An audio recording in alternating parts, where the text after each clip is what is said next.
Bonsoir à tous et plus particulièrement aux personnes qui se sentent dans ce parcours de flammes jumelles.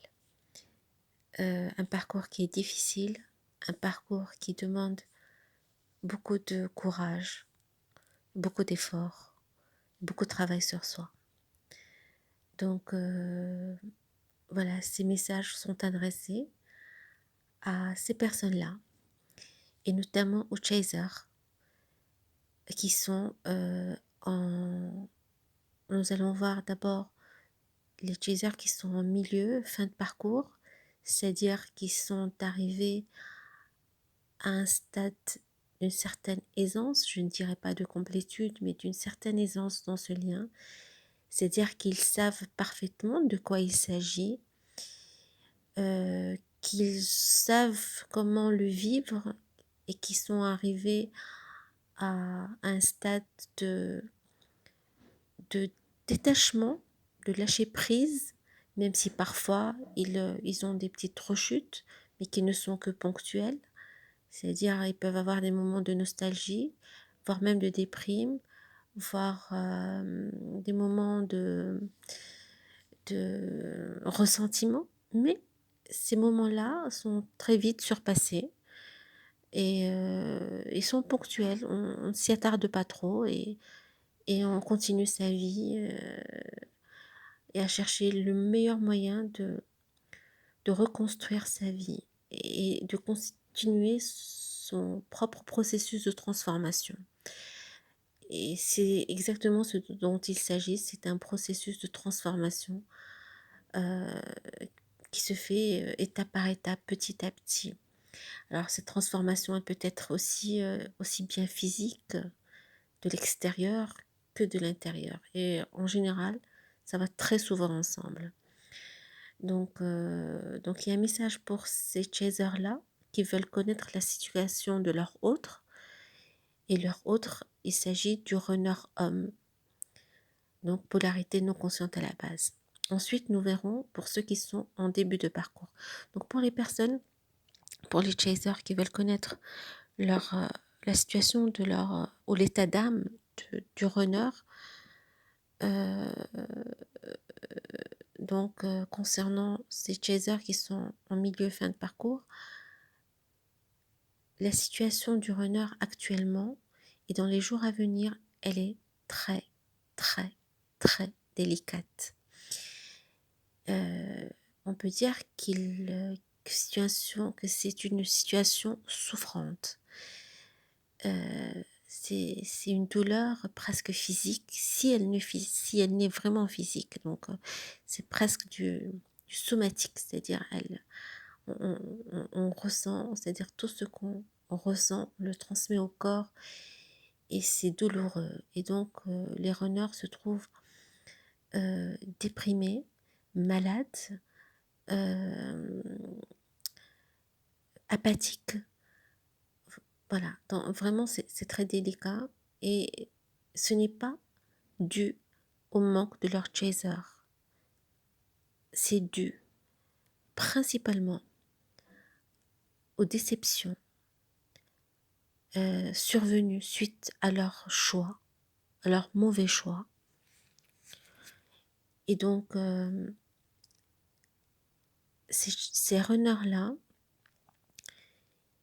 ils cherchaient et pensaient pouvoir arriver à être placés en priorité, à être considérés, à avoir dans la vie de certaines personnes cette importance que le chaser lui donnait et que lui donnait sans qu'il fasse d'efforts, alors que le runner fait des efforts inouïs, il utilise tous les moyens possibles et imaginables pour que les personnes qu'il a choisies le placent, euh, le placent hautement dans leur vie, c'est-à-dire lui donnent une considération, une priorité, une place importante. Mais en fait, il n'y a rien de cela. Il est placé en arrière-plan, mais vraiment en arrière-plan. On ne le considère même pas. on ne lui accorde aucune importance. Il croit séduire, il croit avoir de l'effet sur ces personnes choisies, notamment des femmes de, d'une certaine classe sociale, même des personnalités au niveau social, au niveau politique, au niveau économique, des gens que les médias, c'est-à-dire que transmettent, voilà, que les médias transmettent le message de ces personnes-là. C'est-à-dire, il est parti chercher assez haut parce que le chaser l'a nourri et en fait, il se croyait assez fort pour pouvoir viser aussi haut, mais finalement, il se retrouve avec des personnes qui ne lui accordent aucune importance et qui ne sont là, en fait, qui n'ont de, de retour envers lui que euh, pour si un jour ils auraient besoin de lui. Vu qu'il a fait son chemin, ce runner, il a fait une trajectoire dans dans son domaine professionnel surtout, et aussi personnel. Voilà, il a fait sa trajectoire et qui a réussi. Il y a une certaine réussite. Donc, vis-à-vis de cette réussite, ces personnes qu'il a choisies, elles ont trouvé un certain intérêt. Et donc, mais ce n'est pas du donnant-donnant, c'est recevoir sans donner pour ces personnes-là.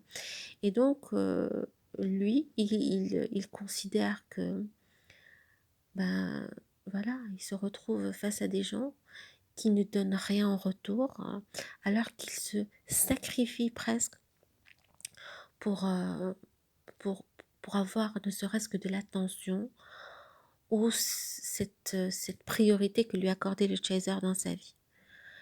Mais vu qu'il n'y a pas cette considération-là, eh bien ça lui fait mal. Ça lui fait très très très mal. Et il se voit anéanti par rapport à ça.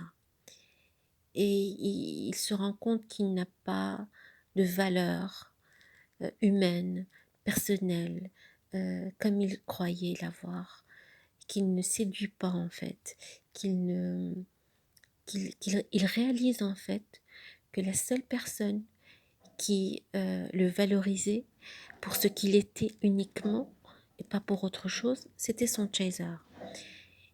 Et que tout le monde autour de lui et toutes les personnes qu'il a choisies, qu'il a élues, qu'il a, qu'il a préférées en fait à son chaser, qu'il voyait mieux que son chaser, en fait elles sont vides, elles sont superficielles vis-à-vis de lui en tout cas.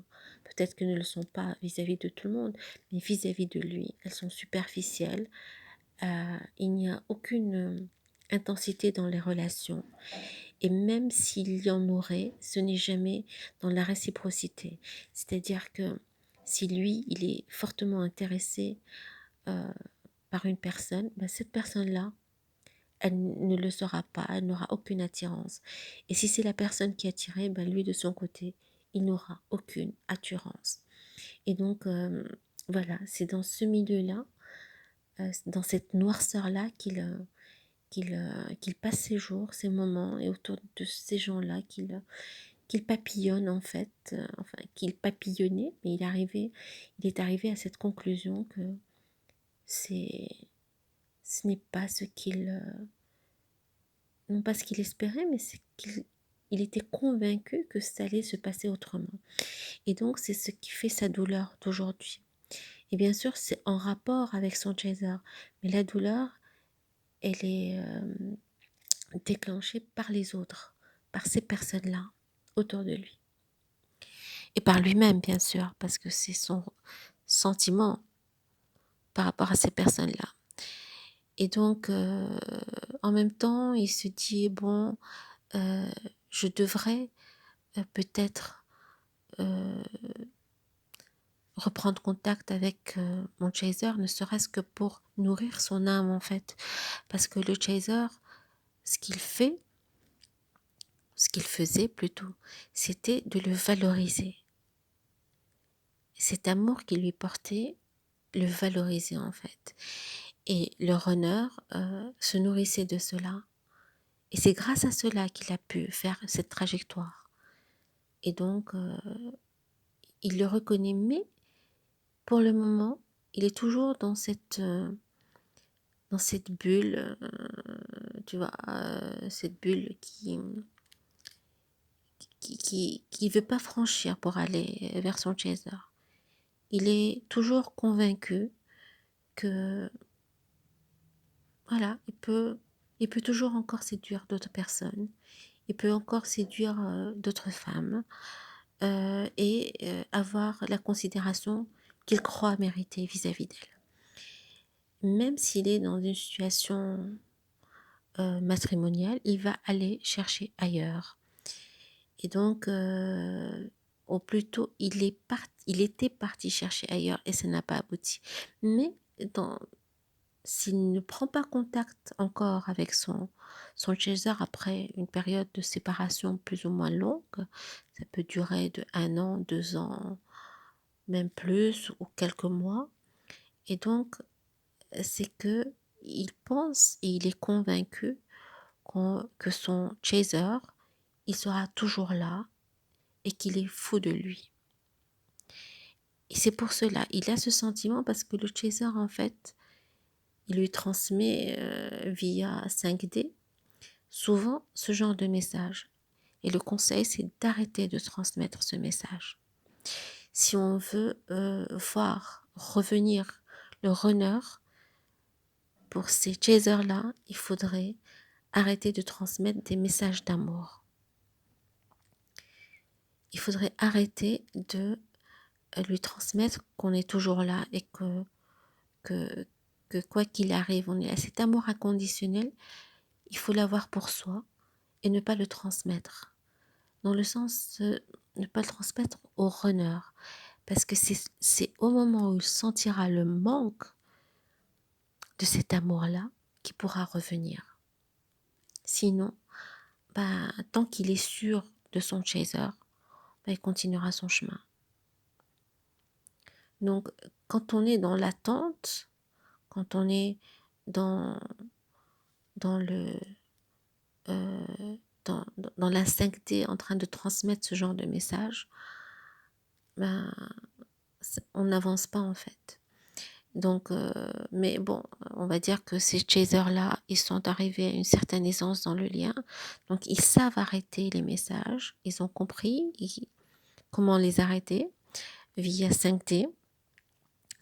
Tout simplement, quand ils ressentent cette connexion, ils l'arrêtent on va dire, en s'occupant à faire autre chose, en lisant quelque chose, voilà, en disant tout simplement, j'arrête, je ne veux pas de cette connexion pour le moment, et ils parviennent à transcender cette situation.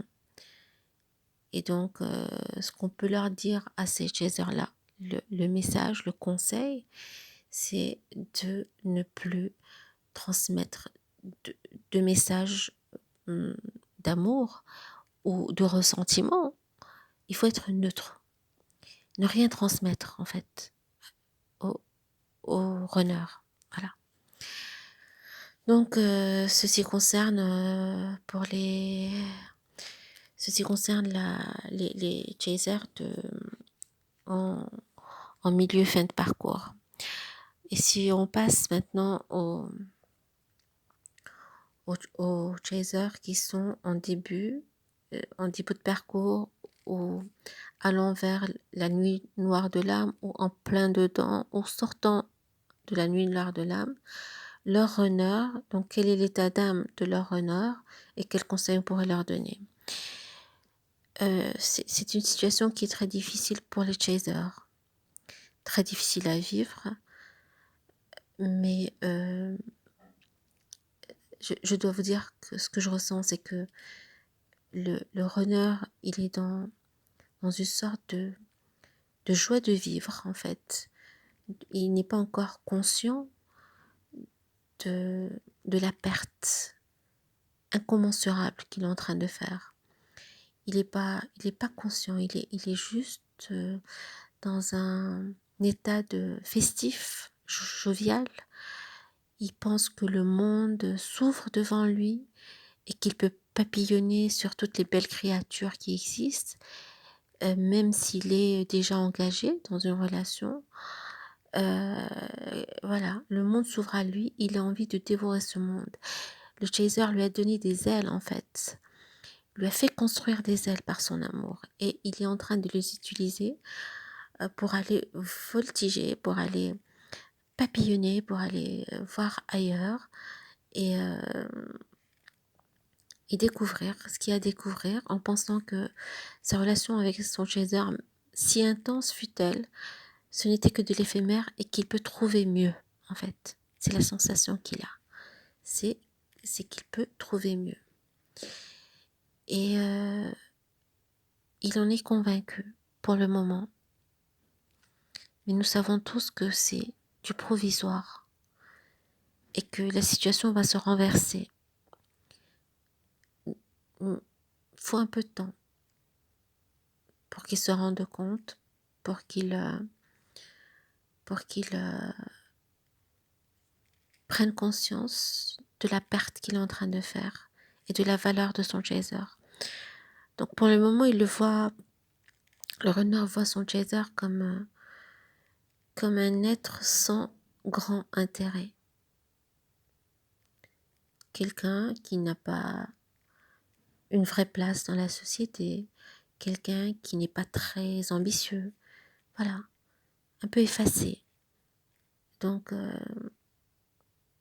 pour ces runners-là, ils sont dans la joie et dans la négligence totale du lien, c'est-à-dire ils ressentent la connexion avec leur chaser, mais ils se disent que bon, c'est parce que c'est encore récent, parce que on vient de nous séparer ou bien on vient d'avoir un malentendu. De toute façon, je ne pense pas m'engager dans cette relation et j'ai envie de vivre des choses, j'ai envie de vivre d'autres expériences et je suis certain que je peux trouver mieux.